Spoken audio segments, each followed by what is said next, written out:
Hey everyone, this is Kieran from MSK Physio. Today's exercise is looking at the row, and it's a type of row. It's going to be a cable row where the hands are quite close together. It's a nice exercise for just starting to develop, say, the rhomboid muscles or the middle traps, triceps, biceps, things that help you go backwards this way.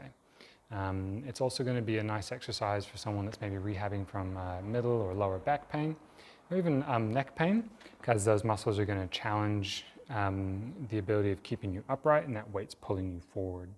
So it's got a lot of uses, and if you think that that sounds useful for you, then give it a watch.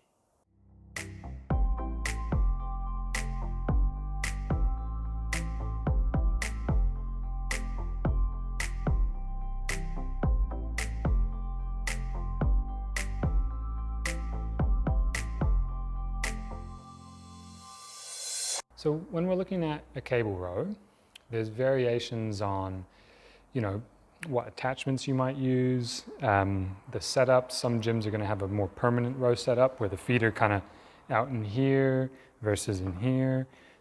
Some of them are going to be like machines where as you pull, the actual seat changes its position. The general theme though is you're trying to pull something backwards.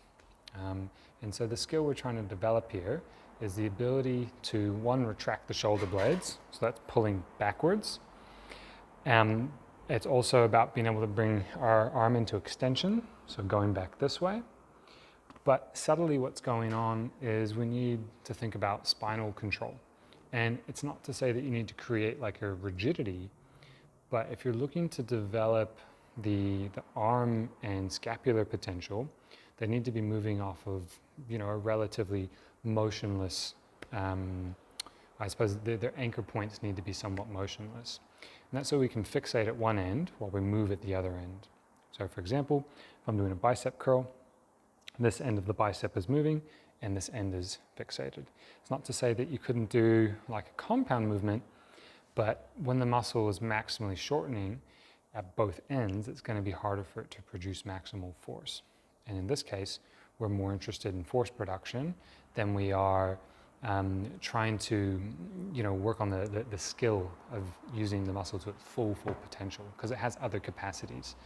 For example, if you wanted the rhomboid, you might look at our rhomboid video, or the lat video, triceps video, and so on. So, with the setup, I'm just going to sit like this to begin with. Instead of pulling, I'm just going to step back with my feet, and what you want to try and allow yourself to do is let your shoulder get pulled forward, but not necessarily go forward in the spine. Now, that's not a bad thing. You could definitely make this like a spinal exercise, right? Like if I'm doing that, my arms are holding the weight, but they've become the fixation point now, and now my spine is becoming the motion point. And so I could work a little bit on my spinal erectors as that's pulling up the weight. But I'm interested in the arm end of it. So if I fixate more the spine, and by doing that, to do that, just be as tall as you can. Try and touch your head to the sky. Let your arms get pulled out of their sockets a little bit, and then pull back and try to push your chest through your hands. Letting those arms come out again, through your hands.